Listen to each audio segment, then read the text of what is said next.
இன்றைய ஈத் மிலான் நிகழ்ச்சியினுடைய துவக்கமாக கராத் ஹாஃபிஸ் சலாஹுத்தீன் அவர்கள் இப்பொழுது இறைமறை வசனத்தை ஓதுவார்கள்.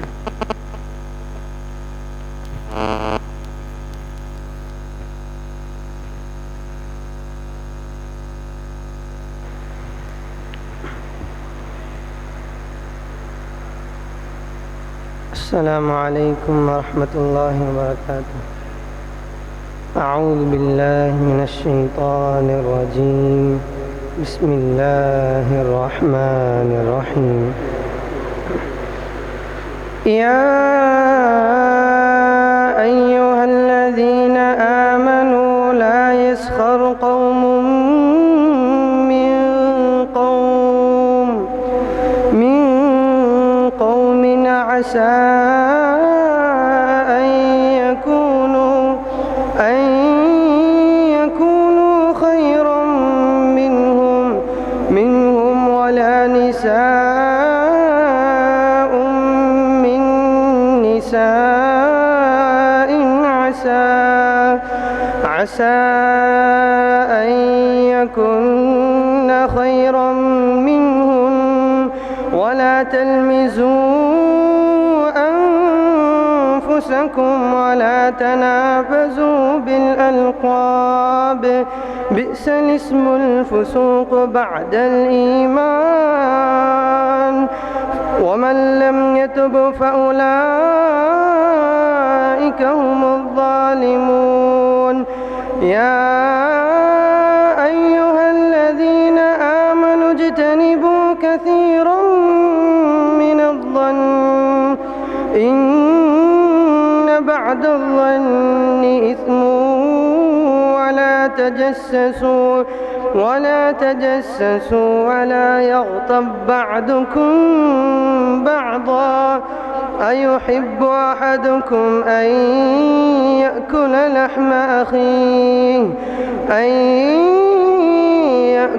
لحم أخيه ميتا فكرهتموه واتقوا الله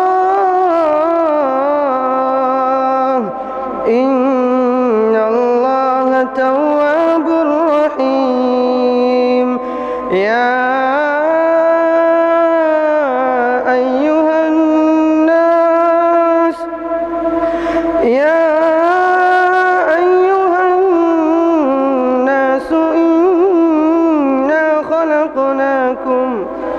إنا خلقناكم من ذكر وأنثى وجعلناكم شعوبا وقبائل لتعارفوا إن أكرمكم عند الله أتقاكم إن الله عليم خبير. صدق الله العظيم. السلام عليكم ورحمة الله وبركاته. அளவற்ற அருளாளனும் அளவிலா அன்புடையவனுமாகிய இறைவனின் திருப்பெயரால் ஆரம்பம் செய்கிறேன். இறை விசுவாசிகளே, உங்களில் ஒரு கூட்டத்தினர் மற்றொரு கூட்டத்தினரை பரிகாசம் செய்ய வேண்டாம்.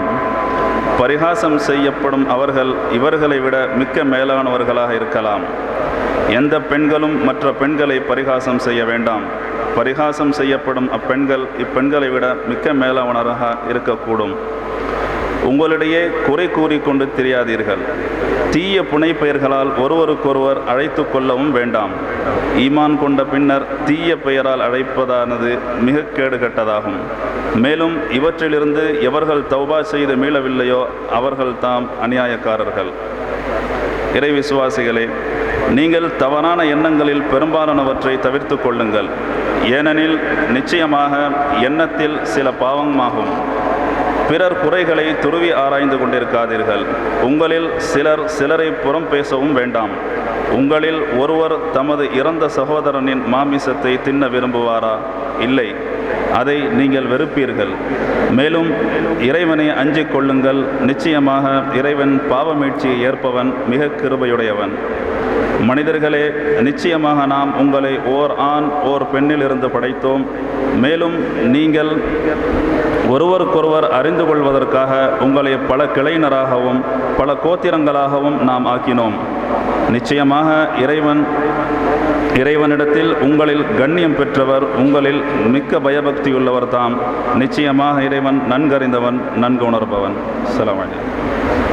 அஸ்ஸலாமு அலைக்கும். புகழ் அனைத்தும் வல்ல இறைவனுக்கே உரியது. ஏகவல்லோன் எல்லோருக்கும் பொதுவான இறைவனை வணங்கி துவங்குகின்றேன்.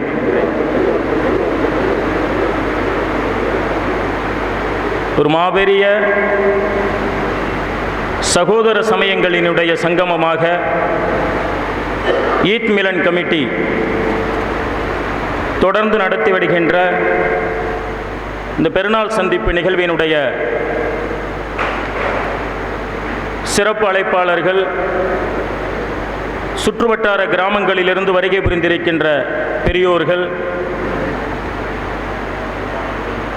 அமைப்பு சார்ந்த சங்கங்கள், வர்த்தக சங்கம், லயன்ஸ் சங்கம், ரோட்டரி சங்கம் இருக்கக்கூடிய அத்துணை அமைப்புகள் சார்ந்து இங்கே வருகை புரிந்திருக்கக்கூடிய அனைவரையும் வரவேற்கும் முகத்தான் நான் இங்கே நிறுத்தப்பட்டிருக்கின்றேன். காலத்தினுடைய கட்டாயமாக மடிந்து கொண்டிருக்கும் மனிதத்தை மீண்டும் மீட்டுருவாக்கம் செய்ய வேண்டிய காலத்தினுடைய கட்டாயத்தில் அதிரையிலே இந்த மனித தர்மம் என்றென்றும் நிலைத்திருக்கும், அதற்கு உறுதுணையாற்றுவதற்காக அதிரைவாழ் மக்களும் அதனை சுற்றி இருக்கக்கூடிய பகுதி கிராமங்களை சார்ந்தவர்களும் என்றென்றும் துணை நின்று தூணாக அதை தாங்கி பிடிப்போம் என்ற உந்துதலோடு இங்கே குழுமி இருக்கின்ற அத்துணை பேரையும் வரவேற்க வேண்டும் என்பது மரபாக இருப்பினும், வந்திருக்கக்கூடியவர்கள் எல்லாம் யார் யார் என்ற அறிமுகத்தோடு இங்கே இந்த வரவேற்புரையை நிகழ்த்தினால் நன்றாக இருக்கும் என்று கமிட்டியினர் அறிவுறுத்தினார்கள். அதன் அடிப்படையிலே இன்றைய தினம் இந்த அரங்கில் அமர்ந்திருக்கின்ற, இந்த அரங்கை செவிமடுக்க வருகை புரிந்திருக்கின்ற வர இருக்கின்ற அத்துணை பேரையும் வரவேற்பதற்கு நான் இங்கே நிறுத்தப்பட்டிருக்கின்றேன். நான் முன்னரே சொன்னது போல் காலத்தினுடைய கட்டாயம், மனிதம், மனித தர்மம், மனித நேயம் இவற்றை மீண்டும் மீட்டுருவாக்கம் செய்ய வேண்டிய கட்டாய கடமையாக இங்கே நாம் உணர வேண்டிய சூழல் இந்த ஈத் மிலன் கமிட்டி நமக்கு தெளிவாக அறிவுறுத்தி இருக்கின்றது. எண்ணி பார்க்கின்றோம். கவிக்கு அப்துல் ரஹ்மான் அவர்கள் அழகாக சொல்லுவார், மாதா கோவில் மணியோசை கேட்டு மணிகண்டன் எழுந்து திருக்குரான் படிக்க வேண்டும் என்று மனித தர்மத்தை வலியுறுத்தும் விதமாக சகோதர சமயங்களை சார்ந்த அனைவரையும் இந்த அரங்கிலே அமர வைத்து அழகு பார்த்து அவர்களோடு கலந்துரையாடி உணவுண்டு ஆறத் தழுவி விடையனுப்புகின்ற நிகழ்வினுடைய துவக்கமாக இந்த வரவேற்புரை அமர்ந்திருக்கின்றது. இந்த நிகழ்ச்சிக்கு மிக சிறப்பாக தலைமை ஏற்றிருக்கின்ற அதிரையினுடைய பெரியவர், கண்ணியத்திற்கும் மரியாதைக்கும் உரிய காதிர் முஹைதீன் கல்லூரியினுடைய முன்னாள் முதல்வரும் ஷம்சுல் இஸ்லாம் சங்கத்தினுடைய செயலருமாக இங்கே வீட்டிருக்கின்ற என்னுடைய ஆசான் பெருமைமிகு பேராசிரியர் எம்.ஏ. முகமது அப்துல் காதர் அவர்களை வருக வருகவென்று வரவேற்பதில் அகமகிழ்வு கொள்கின்றேன். மேடையில் வீட்டிருக்கின்ற மற்றொரு சிறப்பு அழைப்பாளரை பார்க்கின்றேன். சேரி பகுதிகளிலே சின்னம் சிறார்களை எல்லாம் ஒன்றிணைத்து ஜாதி மத பேதம் எதுவும் பார்க்காமல் சகோதரத்துவத்தோடு அவர்களை அரவணைத்து மிகச்சிறப்பாக அவர்களுக்கு கல்வியை பயிற்றுவிப்பதோடு மட்டுமல்லாமல் மார்க்கத்தினுடைய அவசியங்களையும் எத்தி வைத்து ஒழுக்க சீலர்களாக அந்த மாணவர்களை உருவாக்குவதில் அரும்பாடுபட்டு கொண்டிருக்கக்கூடிய ஒரு மிகச்சிறந்தவரை இங்கே சிறப்பு அழைப்பாளராக அழைத்திருக்கின்றோம். நல்ல எழுத்தாளர், அதிக புத்தகங்களை வாசிக்கக்கூடிய திறன் கொண்டவர், மிகச்சிறப்பாக ஜாதி மத பேதமற்று அனைத்து சமுதாய புத்தகங்களையும் அனைத்து சமுதாய நீதி போதனைகளையும் படித்து அவற்றில் எது சிறந்தது, எதை மக்களுக்கு உணர்த்தினால் அவர்கள் நல்வழி பெறுவார்கள் என்ற உந்துதலோடு அனைத்து சமய மக்களையும் ஒன்றிணைத்து கல்வி போதித்து வரக்கூடிய மிகச்சிறந்த எழுத்தாளர், கண்ணியத்திற்கு மரியாதைக்கும் உரிய இங்கே வருகை புரிந்திருக்கின்ற எழுத்தாளர் ஜனாப் ஏ முகமது அமீருதீன் அவர்களையும் இந்த மேடைக்கு அறிமுகம் செய்து வரவேற்பதில் அகமகிழ்வு கொள்கின்றேன். அன்னாரையும் வருக வருகவென்று வரவேற்கின்றேன். வர இருக்கின்ற மற்றொரு அழைப்பாளர், தொலைக்காட்சி விவாதங்களிலே அவரை நீங்கள் பார்த்திருக்கலாம். அதிலே இந்த மண் அவருக்கு புதிதல்ல. ஏற்கனவே இந்த மண்ணில் தன்னுடைய சொற்சிலம்பாட்டத்தால் மாணவர்களுக்கு கல்வி விழிப்புணர்வு நிகழ்ச்சியை ஊட்டியவர். தொலைக்காட்சி விவாதங்களிலே இந்த நிகழ்ச்சி நெறியாளர் ஒரு சிலரிடம் மட்டும்தான் கவனமாக கேள்விகளை தொடுப்பார்கள். அத்தகைய ஒரு சிலரிலே இங்கே அழைக்கப்பட்டிருக்கக்கூடிய ஆரூர் ஷானவாஸ் என்பவர் கவனத்தில் எடுத்துக்கொள்ளப்பட வேண்டியவர். நல்ல சிந்தனாவாதி, சமூக நல்லிணக்கத்தின் முன்னோடியாக பொது தளங்களிலே தன்னுடைய கருத்துக்களை முன்மொழிபவர். குறும்பட ஆவணப்படத்தினுடைய இயக்குனராக இருந்து நல்ல எழுத்தாளராகவும் அதீத கற்பனை திறன், வாசிப்பு திறன் கொண்டவராகவும் விளங்கக்கூடிய ஒரு நல்ல சொற்சிலம்பிற்கு சொந்தக்காரரை இந்த மேடைக்கு அழைத்திருக்கின்றோம். தன்னுடைய ஊரிலிருந்து கிளம்பி இங்கே வந்து கொண்டிருக்கின்றார் என்ற நல்ல செய்தியும் நம் நாவிற்கு இனியதாக செவிமடுத்திருக்கின்றார்கள். இன்னும் சற்று நிமிடங்களில் அவர் இந்த மேடைக்கு வந்து சேருவார். அவரையும் இந்த சபைக்கு அறிமுகப்படுத்தி வரவேற்பதில் அகமகிழ்வு கொள்கின்றேன். அதோடு மட்டுமல்லாமல் எதிரே அமர்ந்திருக்கக்கூடிய, முன்வரிசையிலும் அதற்கு பின்னால் அமர்ந்திருக்கக்கூடிய நபர்களையும் பார்க்கின்ற பொழுது உண்மையில் எண்ணம் நல்லிணக்கத்தின் முன்னோடியாக வித்திட்டிருக்கக்கூடிய இந்த பெரியவர்களை எப்படி வரவேற்பது என்று சொற்கள் சற்று கிறங்கத்தான் செய்கின்றது. முன்வரிசையில் அமர்ந்திருக்கக்கூடிய மிகச்சிறந்த எழுத்தாளர், தன்னுடைய இணையதளங்களிலே தன்னுடைய எழுத்தாற்றலால் மக்களின்பால் மார்க்கத்தையும் சமூகத்தையும் ஒழுக்கத்தையும் கொண்டு சேர்க்கக்கூடிய மிகச்சிறந்த எழுத்தாளர் அதிரே அகமது அவர்கள் முன்வரிசையில் அமர்ந்திருக்கின்றார். அதேபோல் இந்த மூன்றாவது வரிசையில் பார்க்கின்ற பொழுது பட்டுக்கோட்டையிலிருந்து வருகை புரிந்திருக்கின்ற மிகச்சிறந்த சமூக சேவகர், அரிமா சங்கத்தில் தன்னை இணைத்து கொண்டு நல்ல செயல்பாடுகளை தன்னகத்தே கொண்டு செயல்படுத்திக் கொண்டிருக்கக்கூடிய மரியாதைக்குரிய சகோதரர் சோமசுந்தரம் ஐயா அவர்கள் இங்கே வருகை புரிந்திருக்கின்றார். ஒவ்வொருவராக பெயர் சொல்லி அழைத்து விட முடியும். சகோதர சமயத்தை சார்ந்தவர்களை இங்கு அழைப்பதனுடைய நோக்கம் என்ன? இந்த அருமைக்கினிய என்னுடைய மாணவ கண்மணிகள், காதிர் மொய்தீன் கல்லூரியில் பயின்று கொண்டிருக்கக்கூடிய சகோதர சமயத்தை சார்ந்த மாணவ கண்மணிகள் எல்லாம் இங்கே வருகை புரிந்திருக்கின்றார்கள்.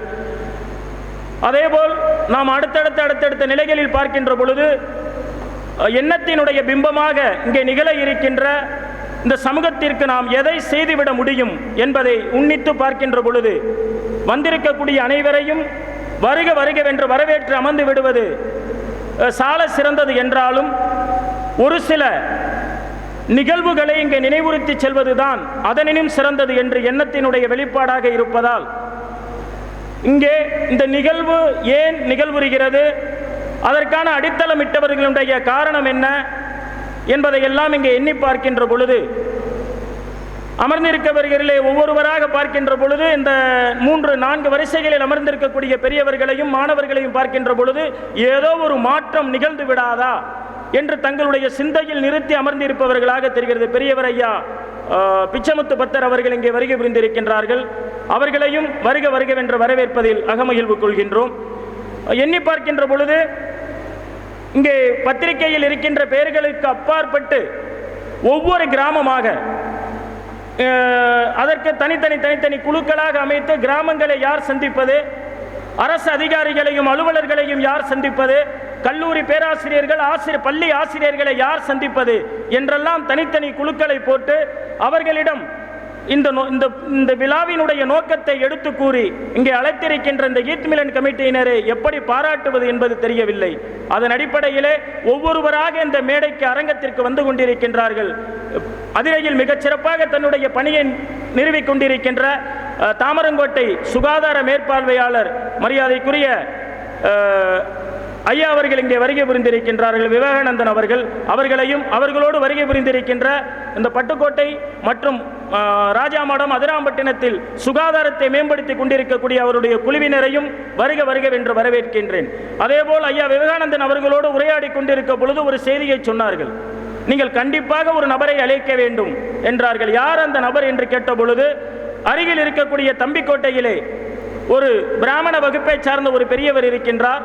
அவர்கள் உங்களுடைய மதமான இஸ்லாமிய மதத்தில் இருக்கக்கூடிய திருக்குர்ஆனை ஆய்வு செய்து கொண்டிருக்கின்றார். நீங்கள் அவர்களை இந்த விழாவிற்கு அறுத்தால் அர்த்தமுடையாக இருக்கும் என்று அளித்தார்கள். அதன் அடிப்படையிலே அந்த கோரிக்கையை ஈத் மிலன் கமிட்டியினருக்கு வைத்தோம். அவர்களையும் சந்தித்திருக்கின்றார்கள். அவர்களும் இந்த மேடைக்கு வர இருக்கிறார்கள் என்ற நல்ல செய்தியையும் அவர்களையும் நான் இந்த மேடைக்கு அழைக்க கடமைப்பட்டிருக்கின்றேன். மேலும் இந்த விழா சமூக நல்லிணக்க விழாவாக இங்கே கருதப்படுகிறது. காரணம், நாம் எண்ணி பார்க்கின்றோம், கலீஃபா உமரினுடைய ஆட்சி, கலீஃபா உமரினுடைய ஆட்சியிலே மக்கமா நகரிலே ஒரு நாள் இரவு வேளையில் உமர் கலீஃபா அவர்கள் அப்படியே வலம் வந்து கொண்டிருக்கின்றார்களாம். ஊர் முழுவதும் நிசப்தமாக இருக்கின்றது. எந்தவித சலனமும் இல்லை, சப்தமும் இல்லை. வலம் வந்தவர் திடீரென ஒரு பகுதியை உற்று நோக்குகின்றார். அங்கே ஒரே ஒரு சிறு வெளிச்சம் மட்டும் தெரிந்து கொண்டிருக்கிறதாம். உடனே அவர் அந்த வெளிச்சத்தின் அருகில் சென்று என்னவென்று உற்று கவனிக்கின்ற பொழுது ஒருவர் கவலை தோய்ந்த முகத்தோடு அமர்ந்திருந்தாராம். அவரிடம் மெல்ல அணுகி, யாரப்பா நீ என்று உமர் கேள்வியை கேட்கின்றார். அவர் திருப்பி பதில் எதுவுமே சொல்லாமல் 3 முறையும் சலாம் கூறியும் அவர் தலையை குனிந்தவாறு இருந்தவுடன் 4வது முறையும் அவர் சலாத்தை கூறுகின்றார். கோபப்பட்ட அந்த நபர் அருகில் இருந்த ஒரு கத்தியை உருவி, நீ செல்ல மாட்டாயா என்பதாக அவருடைய கழுத்தின் நேராக அந்த கத்தியை நீட்டுகின்றார்கள். உன்னை பார்த்தால் திருடனை போன்றும் இல்லை, உன்னை பார்த்தால் வழிப்போக்கனாகவும் தெரியவில்லை, நீ யார் என்பதாக அந்த கவலை நிறைந்த முகத்தோடு இருப்பவன் கலீஃபா உமர் அவர்களை பார்த்து கேட்ட பொழுது அவர் சொல்கின்றார், ஐயா, உங்களை இந்த ஊரை சார்ந்தவர் போன்று தெரியவில்லை, வெளியூரில் இருந்து வந்த வழிப்போக்கனாக அல்லவா தெரிகின்றீர், யார் நீ என்று செவிமடுத்துக் கொண்டிருக்கும் பொழுதே உள்ளிருந்து அந்த குடிலின் உள்ளிருந்து ஒரு பெரிய கதறல் ஒலி கேட்கின்றது. ஒரு பெண்ணினுடைய ஒலி. யார் அது கத்துகிறது என்று கேட்கின்றார். அது என்னுடைய மனைவி, பிரசவ வழியில் துடித்துக் கொண்டிருக்கிறாள். நான் அவளுக்கு பிரசவத்தை எப்படி நான் செய்து முடிப்பேன் என்ற கவலையில் இருக்கின்றேன் என்ற பொழுது உடனே கலீஃபா உமர் அவர்கள், ஏன் மருத்துவச்சியை அழைத்து இந்த பிரசவத்தை நீங்கள் பார்க்க கூடாதா, இதோ நான் போய் மருத்துவச்சியை அழைச்சி வருகிறேன் என்று அந்த குடிலை விட்டு வெளியேறுகின்றார். அந்த கவலை தோய்ந்த முகத்தோடு இருந்த அந்த நபர் கலீஃபா உமரினுடைய கையை பற்றி, வேண்டாம், நீங்கள் மருத்துவச்சியை அழைத்து வர வேண்டாம் என்று கூறுகின்றார். ஏன் என்று கேட்கின்றார்கள் கலீஃபா உமர் அவர்கள். உடனே, நீங்கள் அழைத்து வரக்கூடிய மருத்துவச்சிக்கு பணம் கொடுக்க என்னிடம் கையில் காசு இல்லை, என்னால் அது முடியாது என்று அந்த வழிப்போக்கன் சொல்கின்ற பொழுது, நான் அழைத்து வரக்கூடிய மருத்துவச்சிக்கு நீங்கள் காசு தர வேண்டாம் என்று கலீஃபா உமர் சொல்லிவிட்டு அந்த இடத்தை விட்டு வேகமாக போகின்றார். வீட்டிற்கு சென்றவுடன் மனைவி, பசியாருங்கள் என்று உணவு பரிமாற்றங்களை பரிமாறிக் கொண்டிருக்கின்றார். வேண்டாம், அவற்றை ஒரு பாத்திரத்தில் எடுத்துக்கொள், அங்கே பசித்திருக்கின்ற அவருக்கு உதவும். சரி, ஒரு டம்ளர் பாலையாவது அருந்துங்கள் என்று உள்ளிருந்து பாலை கொண்டு வந்து தருகின்றார். அதையும் ஒரு தூக்கில் எடுத்துக்கொள், பிரசவ வழியில் துடித்துக் கொண்டிருக்கின்ற அந்த பெண்ணுக்கு அந்த பால் உதவும் என்று சொல்லி ஒட்டகத்தை வேகமாக ஓட்டிக்கொண்டு அந்த பெண்மணியையும் அழைத்துக் கொண்டு கலீஃபா உமர் அந்த குடியானவர் இருக்கக்கூடிய பகுதியை அடைகின்றாராம். வந்து தன்னுடைய அழைத்து வந்த மருத்துவச்சியை உள்ளே அனுப்பிவிட்டு வெளியில் அமர்ந்து அவரோடு உரையாடி கொண்டிருக்கிறாராம். என்ன உரையாடல் என்று கேட்கின்ற பொழுது இவருக்கும் இந்த உமருக்கும் இடையே அந்த உரையாடல் நடக்கின்றது. அந்த கவலை தோய்ந்த முகத்தோடு இருந்தவர் கலீஃபா உமர் அவர்களிடம் கேட்கிறாராம், இந்த பகுதியினுடைய ஆட்சியாளர் உமர் தானே? அவர் மிகவும் கொடூரமானவராக வெளியில் பேசிக் கொள்கிறார்களே. கலீஃபா உமருடைய பதில், அவர் அப்படியெல்லாம் தெரியவில்லையே என்பதாக அந்த பதில் அமைகின்றது. உடனே இவர் திரும்ப கேட்கின்றார், கலீஃபா உமரிடம் நிறைய பணம் இருக்குமோ? திருப்பி அவர் பதில் சொல்கின்றார், அவரிடம் எதுவுமே பணம் இல்லையே. எப்படி ஒரு நாட்டினுடைய ஆட்சியாளராக இருந்து கொண்டு அவரிடம் பணம் இல்லை என்று சொல்கிறீர்கள்? உடனே கலீஃபா உமர் அவர்கள் பதிலளிக்கிறார்களாம், அப்படி பணம் சேர்க்கக்கூடியவர்களை நாங்கள் ஆட்சியாளர்களாக தேர்ந்தெடுப்பதில்லை. இவர்கள் 2 பேரும் உரையாடி கொண்டிருக்கப்பைய உள்ளிருந்து ஒரு செய்தி, அந்த மருத்துவச்சி வேகமா ஓடி வர்றா, ஜனாதிபதி அவர்களே, உள்ளிருந்து செய்தி வருது, ஜனாதிபதி அவர்களே, உங்கள் நண்பரிடம் தெரிவியுங்கள், அவருக்கு ஆண் குழந்தை பிறந்திருக்கிறது என்று. ஆடி போயிட்டான் அந்த கவலை தோய்ந்த முகத்தோடு இருந்தவன். நான் இவ்வளவு நேரமும் உரையாடி கொண்டிருந்தது உமர் கலீஃபாவிடமா? யாரை தவறாக எண்ணி இருந்தோமோ, யாரை பொருளீட்டி பெரிய செல்வந்தனாக எண்ணி இருந்தோமோ, அந்த உமர் கலீஃபாவிடமா நாம் இவ்வளவு நேரமும் உரையாடி கொண்டிருந்தோம் என்று அவருடைய காலடியில் காலை பிடிப்பதற்கு முற்படுகின்றார். உமர் கலீஃபா தடுக்கின்றாராம். நீங்கள் வழிப்போக்கராக வந்தீர்கள், பிரசவ வழியில் உங்களுடைய மனைவி துடித்தார்கள், பிரசவம் பார்த்தது மருத்துவச்சி வேற யாரும் அல்ல, என்னுடைய மனைவி. நான் தான் இந்த மக்கமா நகரத்தினுடைய ஜனாதிபதி. கவலை தோய்ந்த முகத்தோடு இருக்கக்கூடிய உங்களை கண்டவுடன் உங்களுக்கு உதவ வேண்டும் என்ற எண்ணத்தினுடைய வெளிப்பாடாகத்தான் என்னுடைய மனைவியை அழைத்து வந்து பிரசவம் பார்க்க செய்தேன். நாளை காலை நான் இருக்கக்கூடிய பள்ளிவாசலுக்கு வாருங்கள், உங்களுக்கு வேலைக்கான உத்தரவை தருகின்றேன், நீங்கள் இங்கேயே பிழைத்துக் கொள்ளலாம் என்று கூறுகின்ற பொழுது மனிதத்தினுடைய நிலையை அந்த கவலை தோய்ந்த முகத்தோடு இருந்தவர் உணர்கின்றாராம். அதேபோல் உமர் கலீஃபாவினுடைய ஆட்சியிலே சொல்லப்படக்கூடிய செய்தி, ஒருவர் ஒரு கண்ணை இழந்துவிட்டு வேகமாக வந்து உங்களிடம் முறையிட்டு நீதி வழங்க கூறினாலும் அவசரப்பட்டு நீதியை வழங்கி விடாதீர்கள். காரணம், யார் மீது இந்த ஒரு கண் இழந்தவர் குற்றம் சாட்டுகின்றாரோ ஒருவேளை அவர் 2 கண்ணையும் இழந்தவராக கூட இருக்கலாம். எனவே ஒரு கண்ணை இழந்தவர் வந்து உங்களிடம் விவாதித்து குற்றத்தை நிரூபித்து அவருக்கு தண்டனை நீங்கள் வழங்க வேண்டும் என்று கொண்டாலும் சற்று காலதாமதப்படுத்துங்கள் என்பதை மனிதம் நிலைநிறுத்தக்கூடிய உமர் கலீஃபாவினுடைய ஆட்சி முறைகளில் இருந்து நாம் படிப்பினை பெற வேண்டிய கட்டாயத்தில் அமர்ந்திருக்கின்றோம். மனித தர்மம் எது, நல்லிணக்கம் எங்கே இருக்கின்றது என்பதைத்தான் இது போன்ற விழாக்கள், இது போன்ற நிகழ்வுகள் நமக்கு சொல்லித் தருகின்றன. அழகாக சொல்லுவார்கள், மாதாகோவில் மணியோசை கேட்டு கவிக்கு அப்துல் ரஹ்மான் என்ன சொன்னாரோ அதையே வலியுறுத்தி சொல்லுவார்கள். மாமன்னர் அவுரங்கசீப் ஒரு இந்து மத விரோதி, வரலாற்றின் ஒரு படிந்த கரை அது. மாமன்னர் அவுரங்கசீப் இந்து மத விரோதி என்று வரலாற்றிலே ஒரு ஆய்வு இருக்கின்றது. அழகாக சேமுமு முகமது அலி என்ற வரலாற்று ஆசிரியர் தன்னுடைய கட்டுரை பக்கங்களில் குறிப்பிடுகின்றார். மாமன்னர் அவுரங்கசீப் இந்து மத விரோதி என்றால் சோமேஸ்வரநாத் ஆலயம், ஜெகதாம்புரி சிங்க ஆலயம், உஜ்ஜயினி மகாகலேஸ்வரர் ஆலயம் உள்ளிட்ட நூற்றுக்கணக்கான ஆலயங்களுக்கு அவுரங்கசீப்பால் எப்படி மானியங்கள் வழங்கி இருக்க முடியும்? பிற சமயத்தவர்களின் வணக்க ஸ்தலங்களை பாதுகாப்பதில் இஸ்லாமியர்கள் உயிரை தியாகம் செய்யவும் தயாராக இருக்க வேண்டும் என்று காசிமாநகர் ஆலயத்திற்கு அளித்த கல்வெட்டில் அவரால் எப்படி குறிப்பிட்டிருக்க முடியும்? திருப்பனந்தாள் சைவ மடத்தை சார்ந்த குமரகுருபரார் தன்னுடைய சகலகலா வள்ளிமாலை என்ற தோத்திர நூலை அவுரங்கசீப் அவையில் எவ்வாறு அரங்கேற்றிருக்க முடியும் என்ற கேள்விகளை முன்வைக்கின்றார். எனவே ஆங்கிலேயர்களுடைய வருகைக்கு முன்பு இங்கு நடந்தவை அனைத்துமே மன்னர்களுடைய சண்டையாக பார்க்கப்பட்டது. அவர்களுடைய வருகைக்கு பின்புதான் இந்த மன்னர்களுடைய சண்டைகள் அனைத்தும் மதங்களின் சண்டையாக பார்க்கப்பட்டது என்பதை வரலாற்று ஆய்வினுடைய முடிவாக கூறுகின்றார் சேமுமு முகமது அலி. எப்படி ஒரு இந்து மன்னனுக்கும் மற்றொரு இந்து மன்னனுக்கும் போர் நடைபெற்றனவோ அதேபோல் ஒரு இஸ்லாமிய மன்னனுக்கும் மற்றொரு இஸ்லாமிய மன்னனுக்கும் போர்கள் நடைபெற்றனவோ அதேபோல் ஒரு இந்து மன்னனுக்கும் மற்றொரு இஸ்லாமிய மன்னனுக்கும் எப்படி போர்கள் நடைபெற்றனவோ அதே போன்றுதான் இந்த போர்களும் நடைபெற்றது. ஆங்கிலேயர்களுடைய வருகைக்கு பின்பு மன்னர்களினுடைய சண்டை மதங்களின் சண்டையாக பார்க்கப்பட்டது. அதனால் மனிதம் மடிந்து போக வேண்டிய அளவிற்கு காணாமல் போய் இன்று கண்டுபிடிக்க வேண்டிய அவலத்திற்கு தேட வேண்டிய நிர்பந்தத்திற்கு நாம் தள்ளப்பட்டிருக்கின்றோம். ஒவ்வொரு இந்தியர்களுக்குள்ளும் அழகா மேத்தா சொல்லுவாரு, இந்துவே கிளம்பி வா, கிறிஸ்தவனே எழுந்து வா, இஸ்லாமியனே கிளர்ந்து வா என்று எழுப்பாதீர் முழக்கம். இந்தியனே இணைந்து வா, மனிதத்தையும் மானுடத்தையும் நிலைநிறுத்துவோம் என்ற கவிஞர் மேத்தாவினுடைய வரிகளை இந்த மேடையில் செவிமடுக்க கடமைப்பட்டிருக்கின்றேன். அதிலே ஈத் மிலன் கமிட்டிக்கு மிகப்பெரிய பொறுப்பு இருக்கின்றது. வருடத்திற்கு ஒரு முறை இந்த நிகழ்வை நடத்தி சகோதர சமயத்தை சார்ந்த சகோதரர்களை அறைவடைத்து ஆற தழுவி விருந்து உண்டு களைவதோடு மட்டும் நம்முடைய பணி நின்றுவிடக் கூடாது. அடுத்தடுத்த நிகழ்வுகளில் அந்த சகோதரர்கள் எங்கெங்கெல்லாம் இருக்கிறார்களோ அவர்களுடைய நிலைகள் கருதி அவர்களோடு அவர்களுடைய இல்ல நிகழ்வுகளுக்கும் சென்று சகோதரத்துவத்தை பரப்பி மனிதத்தையும் மானுடத்தையும் மார்க்கத்தையும் பரப்ப வேண்டிய கட்டாயம் நமக்கு இருக்கின்றது என்பதையும் ஈத் மிலன் கமிட்டியினருக்கு உணர்த்த வேண்டிய கடமை இந்த மேடையில் இருக்கக்கூடிய அத்துணை பெரும் தன்மையாளர்களுக்கு உண்டு என்பதையும் இந்த மேடையில் பகிர கடமைப்பட்டிருக்கின்றேன். நினைத்து பார்க்கின்ற பொழுது மனிதம் மிகச் சிறப்பாக போற்றப்பட வேண்டியது, அதனுடைய மானுடம் மிக தத்துவமாக வாழ வேண்டிய அத்துணை நிகழ்வுகளுக்கும் சிறப்பு பொருந்தியதாக அமையும். இங்கே அமர்ந்திருக்கின்ற சுற்றுவட்டார கிராமங்களை சார்ந்த அத்துணை சகோதர சமயத்தை சார்ந்த பெரியவர்களுக்கும் கல்லூரி மாணவர்களுக்கும் வந்திருக்கக்கூடிய அத்துணை விருந்தினர்களுக்கும் மீண்டும் ஒரு முறை வருக வருகவென்று வரவேற்று ஈத் மிலன் கமிட்டியின் சார்பாக வாழ்த்துக்களையும் உங்களுக்கு பதிவு செய்து வாய்ப்பிற்கும் வாய்மொழிக்கும் நன்றி பாராட்டி இடம் சார்கின்றேன். நன்றி.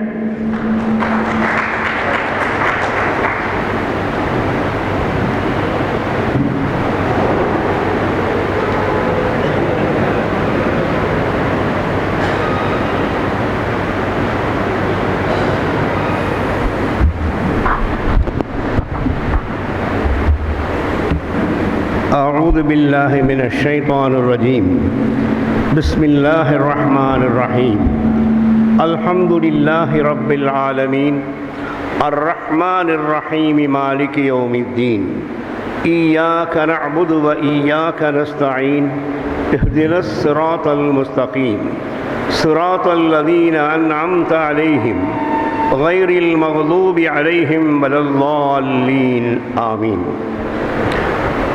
அளவற்ற அருளாளனும் நிகரற்ற அன்புடையோனுமாகிய எல்லாம் வல்ல அல்லாஹுவின் திருப்பெயரால் ஆரம்பம் செய்கின்றேன். புகழ் அனைத்தும் இறைவனுக்கே உரியது. அவன் அருளாளன், அன்புடையோன், தீர்ப்பு நாளில் அவன் நீதிபதி. இறைவா, நாங்கள் உன்னையே போற்றுகிறோம், உன்னையே வணங்குகிறோம், உன்னிடமே நல்லுதவி தேடுகிறோம்.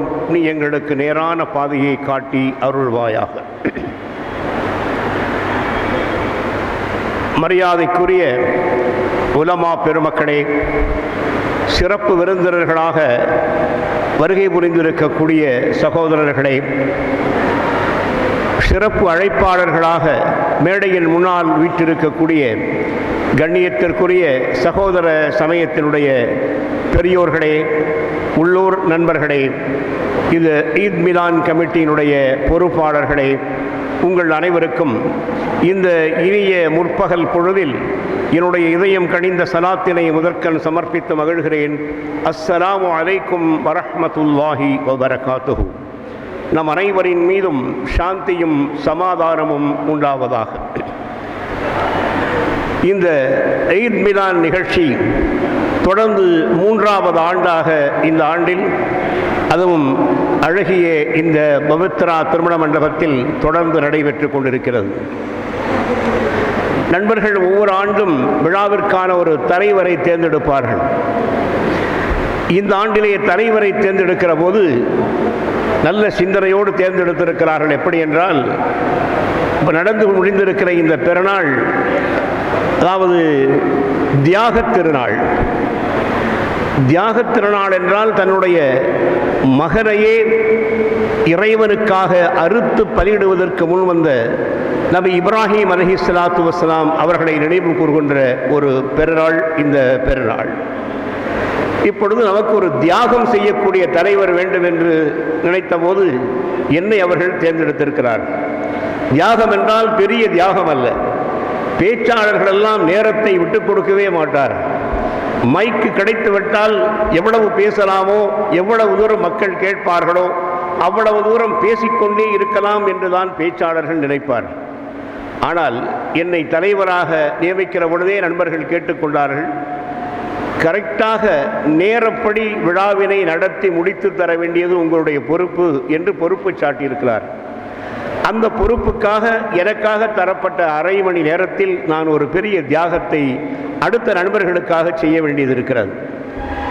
பேசுவதற்காக மிக அருமையான பேச்சாளர்கள் இங்கே வந்திருக்கிறார்கள், வந்து கொண்டிருக்கிறார்கள், வர இருக்கின்றார்கள். அந்த நேரத்தில் நானும் என்னுடைய நேரத்தை மிக நீளமாக ஓட்டிக்கொண்டிருப்பதில் அர்த்தமில்லை என்று நான் கருதுகிறேன். இடையிலே நிகழ்ச்சியிலே தொய்வு ஏதும் ஏற்பட்டால், அந்த தொய்வினை நிறைவு செய்வதற்காக நான் பேச வேண்டிய அவசியம் ஏற்பட்டால் இன்ஷா அல்லாஹ் நான் பேசுவேன். சாதாரணமாக ஒரு சம்பிரதாயத்திற்குரிய தலைவராக இருப்பது போல் இந்த என்னுடைய தலைமை அமைந்திருப்பது எனக்கு வருத்தம் ஒன்றும் இல்லை. ஏனென்றால் நேரத்தை சரியாக நடத்தி முடித்து கொடுக்க வேண்டிய பொறுப்பு என்னுடையது என்று சொல்லியிருக்கிறார்கள். ஆகையினாலே நான் பேச்சாளர்கள் பேசி முடித்த பிறகு இடையிடையே பேசுவேன்.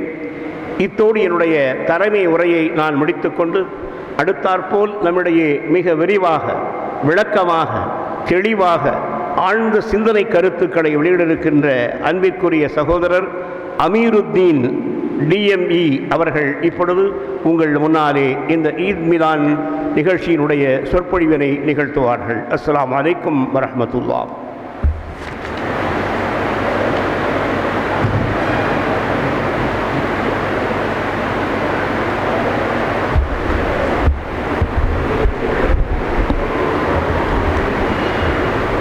அஸ்ஸலாமு அலைக்கும் வரஹ்மத்துல்லாஹி வபரகாத்துஹு. ஏக இறைவரின் சாந்தியும் சமாதானமும் அவனுடைய கருணையும் அவனுடைய அருள் வளங்கள் அனைத்தும் நம் அனைவரின் மீது உண்டாவதாக. அஊது பில்லாஹி மினஷ் ஷைத்தானி ரஜீம். இறைவா, உன்னால் விரட்டப்பட்ட ஷைத்தானின் தீங்குகளிலிருந்து உன்னிடம் பாதுகாவல் தேடுகிறேன். பிஸ்மில்லாஹிர் ரஹ்மானிர் ரஹீம்.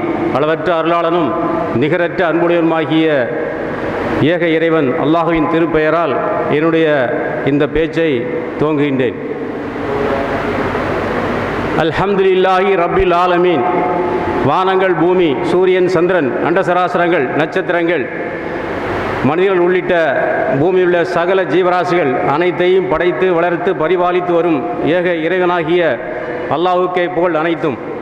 அளவற்ற அருளாளன், நிகரற்ற அன்புடையோன், யாவற்றையும் மிகைத்தவன், ஞானமுள்ளவன், மிக்க மன்னிப்பவன், கிருபையுள்ளவன், சாந்தி அளிப்பவன், உணவளிப்பவன், ஆட்சிக்கு அதிபதி, ஆட்சியை கொடுப்பவன், ஆட்சியை பறிப்பவன், மகா பொறுமையாளன், அடக்கி ஆள்பவன், உயிர் கொடுப்பவன், உருவமளிப்பவன், உணவளிப்பவன், மரணிக்க செய்பவன், மீண்டும் உயிர் கொடுத்து எழுப்புபவன், தீர்ப்பு நாளின் அதிபதி. இப்படி பெருமைகள் அனைத்திற்கும் சொந்தக்காரனான ஏக இறைவனாகிய அல்லாஹுவை போற்றி புகழ்ந்து துதித்து இன்றைய என்னுடைய பேச்சுக்குள் நான் நுழைகிறேன் இன்ஷா அல்லாஹ். அஷ்ஹது அல்லா இலாஹ இல்லல்லா வ அஷ்ஹது அன்ன முஹம்மதன் அப்துஹு வ ரசூலுஹு.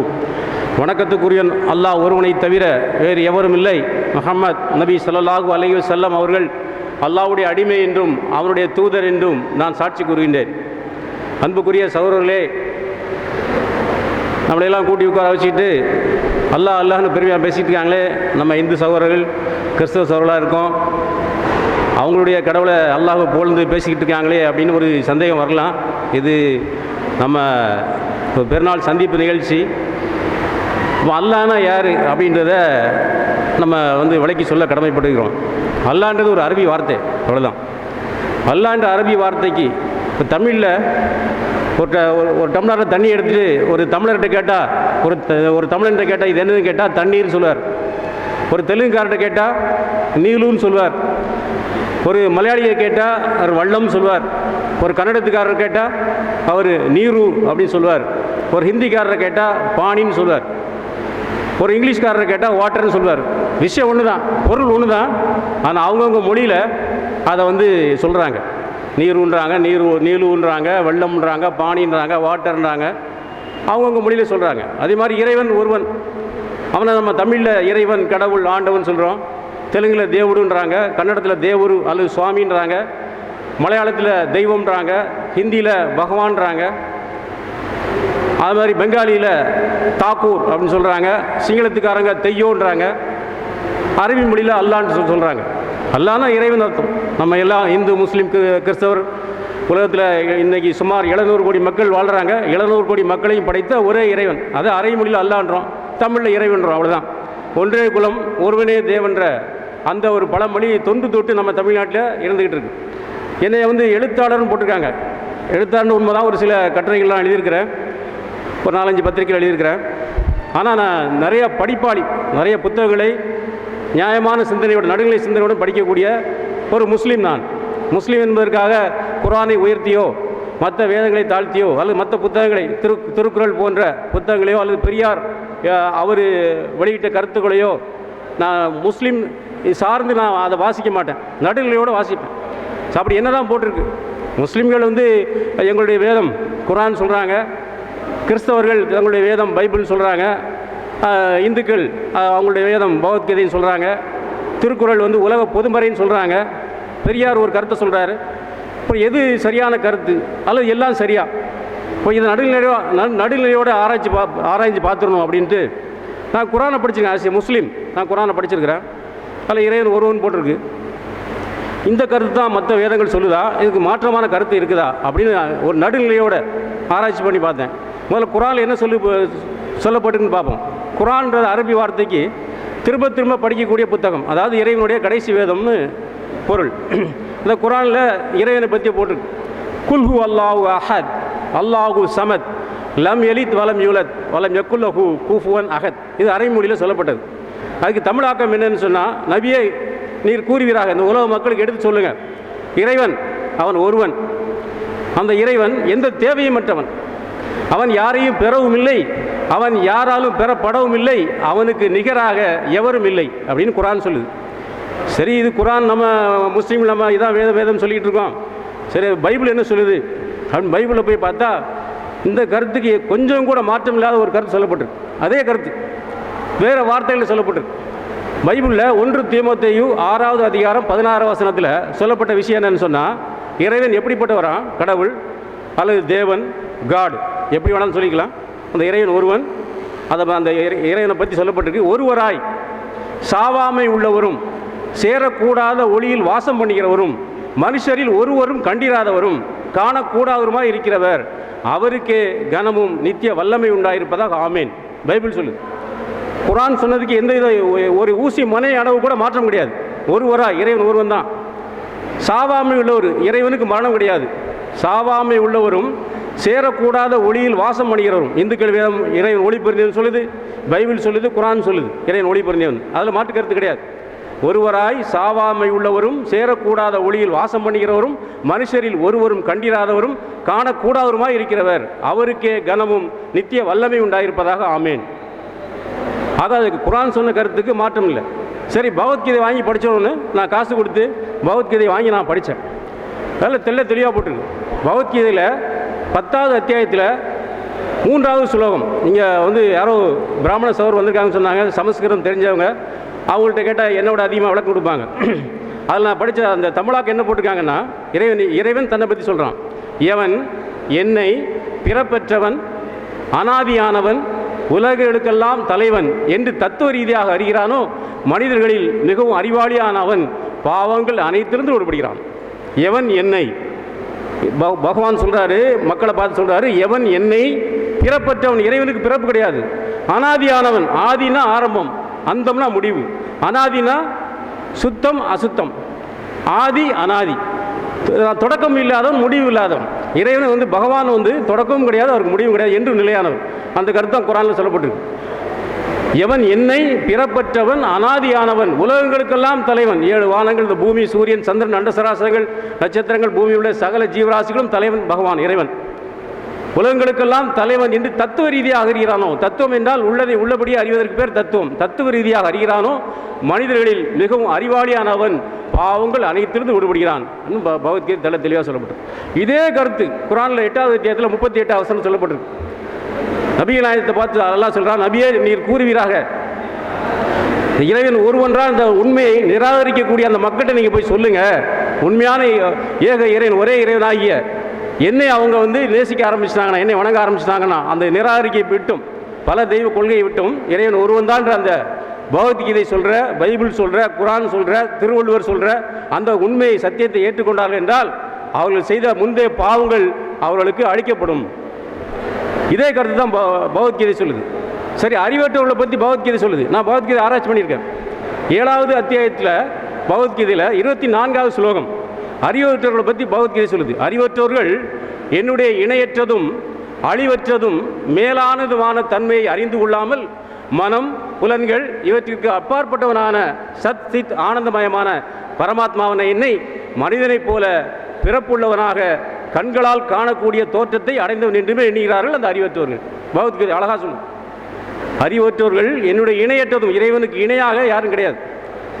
இப்போ ஒரு நடிகர் சிவாஜி கணேசன் நல்லா நடிக்கிறாருன்னு சொன்னால் அவரை மாதிரி யார் நடிப்பார்? கமல்ஹாசன் நல்லா நடிப்பார், விக்ரம் நடிக்கிறாரு, சூர்யா நடிக்கிறாரு. அப்போ கம்பேர் பண்ணுறதுக்கு வேற ஒரு நடிகர் இருக்கிறார்.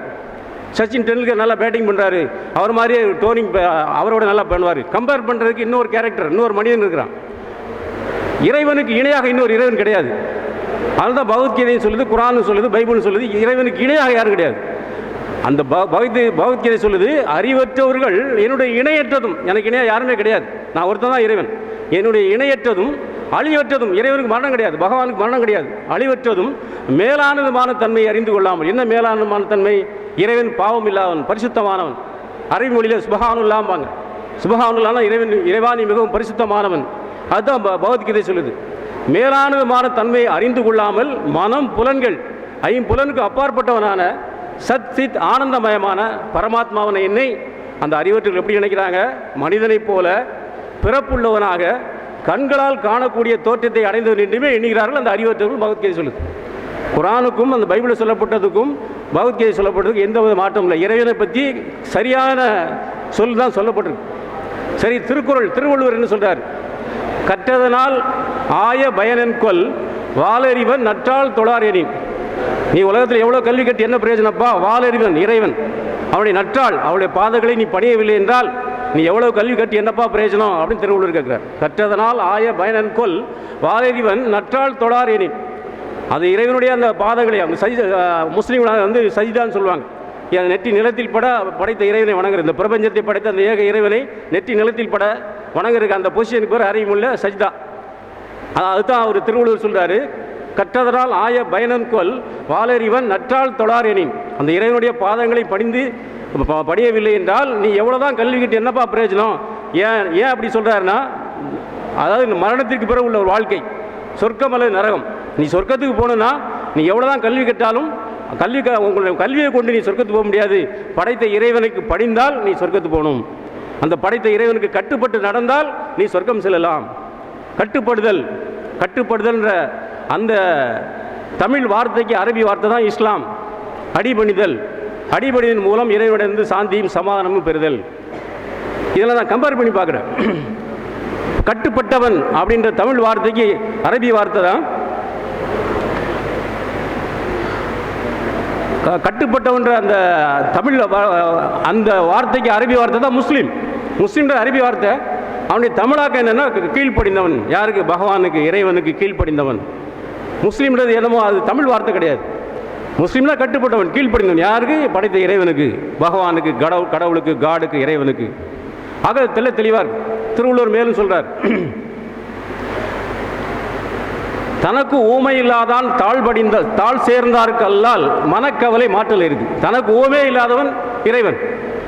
பகவத்கீதை சொல்லுது, அறிவற்றவர்கள் என்னுடைய இணையற்றதும் கூஃபுவன் அஹத்ன்னு சொல்லுவாங்க. அறைமுல்ல கூஃபுவன் அஹத் அப்படின்னா அல்லாவுக்கு இணையாக, இறைவனுக்கு இணையாக யாரும் கிடையாது. அதுதான் பகவத்கீதைன்னு சொல்லுது. திருவள்ளுவர் சொல்றார், தனக்கு ஊமை இல்லாதான் தாழ் சேர்ந்தாருக்கு அல்லால் மனக்கவலை மாற்றல் எரியுது. நமக்கு மனசில் ஏதோ ஒரு கவலை, எல்லா மனிதனுக்கும் ஏதாவது கவலை இருக்கும். எல்லா மனிதனும் எல்லா நேரமும் சந்தோஷமாக இருக்க முடியாது. குடும்ப பிரச்சனை இருக்கும், அரசியல்வாதியாக இருந்தால் அரசியலில் பிரச்சனை இருக்கும், ஒரு சினிமாக்காரர் நடிகராக இருந்தால் அவருக்கு ஒரு பிரச்சனை இருக்கும், சாதாரண கூலி தொழிலாக இருந்தால் அவருக்கு ஒரு பிரச்சனை இருக்கும். எல்லா மனிதனும் ஏதாவது ஒரு கவலை அப்பப்போ வந்து போகும். அப்போ தாங்க முடியாத ஒரு கவலை ஒருத்தருக்கு, அதை எப்படி போக்கணும் அப்படின்னு அவர் சொல்கிறார். திருவள்ளுவர் சொல்கிறார், தனக்கு ஓமே இல்லாதவன் அவனுக்கு தாழ் சேர்ந்தால், அவனுக்கு சஜிதா பண்ணி நெற்றி நிலத்தில் பட அவனுக்கு தாழ் சேர்ந்தால் மனக்கவலை மாட்டான். அவனு அந்த மாதிரி செய்யலைன்னா உன்னுடைய மனக்கவலை உன்னால் போக்க முடியாது. இதான் குரானில் 13வது அத்தியாயத்தில் 28வது வசனத்தில் இந்த விஷயம் சொல்லப்படுது. என்ன சொல்லப்படுது? அல்லாஹ்வை நினைவு கூறுவதனால்தான் உங்கள் மனங்கள் அமைதி அடைகின்றன, அறிந்து கொள்ளுங்கள். அல்லாஹ்வை நினைவு கூறுவதனால்தான் உங்கள் மனங்கள் அமைதி அடைகின்றன. சரி, நான் இந்த மாதிரியெல்லாம் நிறைய பத்திரிகைகள் எழுதுனால ஒரு இந்து பத்திரிகை நடத்துகிற ஒரு சகோதரர் வந்தார். அவர் பேர் விமல் ஈஸ்வரன். அவர் ஆன்மீக சங்கமம்னு ஒரு புதுசாக பத்திரிகை ஆரம்பித்தார். இப்போ 6வது இஷ்யூ ஓடிக்கிட்டு. அப்போ வந்தார், என் வீடு தேடி வந்தார். என்னுடைய முஸ்லீம் நண்பரை கூப்பிட்டு, பாய் நீங்கள் நாங்கள் 60 பக்கம் கொண்ட ஒரு மாதாந்திர பத்திரிகை நான் ஆரம்பிக்க இருக்கிறேன். ஒரு விஷயம் ஏற்கனவே வந்துடுச்சு, 2வது இஷ்யூக்காக உங்கள்கிட்ட வந்திருக்கிறேன்.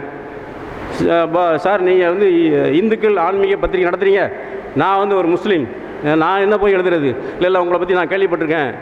நாங்கள் 54 பக்கம் இந்துக்கள் ஆன்மீக சம்மந்தப்படுத்தி போடுறோம். மீதி 6 பக்கம், 3 பக்கம் முஸ்லீம்களுக்கு, 3 பக்கம் கிறிஸ்தவங்களுக்கு. நீங்கள் இஸ்லாம் சம்மந்தப்பட்டு நீங்கள் என்ன வேணால் எழுதுங்க சார், உங்களுக்கு நான் ஃப்ரீடம் கொடுக்குறேன் அப்படின்னார். சரின்னு சொல்லிட்டு நான் எழுத ஆரம்பித்தேன். முதல் இஷ்யூவில் அந்த கடவுளை பற்றி எழுதினேன். இறைவனிடமே கேட்போம்ன்ற டைட்டிலில் எழுதினேன். அதை பார்த்துட்டு ஏகப்பட்ட பாராட்டுகள் குவிஞ்சு அவர் ஆஃபீஸ் நிறைய பேர் ஃபோன் பண்ணி சொன்னாங்களாம். என்னுடைய ஃபோன் நம்பரை அதில் போட்டு விட்டார். அதனால் எனக்கே நேரடியாக ஃபோன் வந்துச்சு. யாரெல்லாம் பெரிய பெரிய ஆட்கள்லாம் ஃபோன் பண்ணாங்க. ஒரு பிராமண பெரியவர் அவர் ஃபோன் பண்ணார். பாய், நீங்கள் தான் முகமது அமீர்தீனா? ஆமாம் சார். நீங்கள் அதை எழுதிருந்தீங்க, இறைவனிடமே கேட்போம்னு எழுதிருந்தீங்க, ரொம்ப சரியாக இருக்குது. அதாவது நாங்கள் நான் வேத பண்டிதர், எங்கள் வேதத்தை என்ன சொல்லியிருக்கோ அதே தான் நீங்கள் குரானில் இருக்கிறா நீங்கள் சொல்லியிருக்கிறீங்க, அப்படியே எக்ஸாக்டாக அப்படியே இருக்குது, நீங்கள் நிறைய எழுதுங்க அப்படின்னார் அந்த பிராமண பெரியவர்னு சொன்னார். அதே மாதிரி அந்த விமல் ஈஸ்வரனுடைய ஒரு நண்பர், அவர் யாருன்னா நம்முடைய பாரத பிரதமர் மோடிஜி அவருடைய நண்பர். அவர் ஒரு பெரிய தொழிலதிபர், அவர் தெலுங்குக்காரர். அவருக்கு தமிழ் தெரியும், இதை படிச்சிருக்கிறார். யாருப்பா அந்த பாய், அவரை நான் சந்திக்கணுமே, கரெக்டாக எழுதியிருக்கிறாரு. அவர் எப்படி பிரதமர் அவர்களுக்கு நண்பர்னு சொன்னால் அவங்க அவர்கள் மோடிஜி அவர்கள் பதவி ஏற்கும்போது 8 அடிக்கு 6 அடி அவர் வாழ்த்து செய்தி ஃப்ளைட்டில் அனுப்பி வச்சவர் 4 மொழியில், தமிழ், தெலுங்கு, மலையாளம், கன்னடத்தில். அப்பேற்பட்ட அந்த அவர் இந்த இறைவனிடமே கேட்கும்னு நான் எழுதின ஆர்டிக்கலை படித்து இந்த பாயை நான் சந்திக்க ஏற்பாடு பண்ணுங்க அப்படின்னு சொல்லியிருக்கிறார். அதுக்கப்புறம் 2வது 3வது இஷ்யூ மதுரை ஆதீனம் அவர்கள் ஃபோன் பண்ணாங்க. நீங்கள் தான் முகமது அமீர்தீனா? ஆமாம், நான் மதுரை ஆதீனம் பேசுகிறேன். சொல்லுங்க ஐயா. நீங்கள் அழகாக எழுதியிருக்கீங்களே, அது இறைவன் ஒருவன்ற அந்த செய்தியை ரொம்ப அழகாக எழுதியிருக்கீங்களே. அவர் குரான்லாம் படிச்சிருக்கிறார். படிச்சுட்டு ரொம்ப நல்லா எழுதியிருக்கீங்க, நீங்கள் நிறைய எழுதுங்க, நீங்கள் ஏதாவது புக் எழுதிருந்தீங்கன்னா எனக்கு அனுப்பி வைங்க. இல்லையா நான் புக்